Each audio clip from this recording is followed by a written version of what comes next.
Hi guys, welcome back. In this video I will tell you how to fix TikTok no internet connection problem.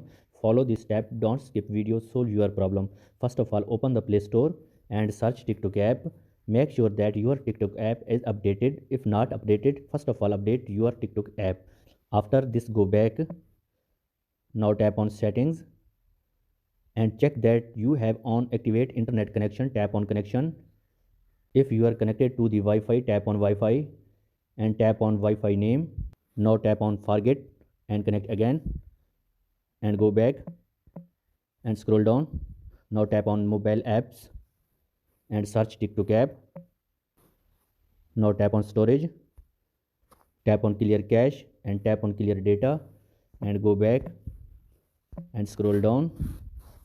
Now after this, check your mobile phone software update. If not update, first of all update your mobile phone software. Now after this, click mobile phone about and tap on reset. Now tap on network settings and tap on reset settings and go back. After this, restart your device. Check that your problem will be fixed. So this is the video guys. For more videos please subscribe to my channel.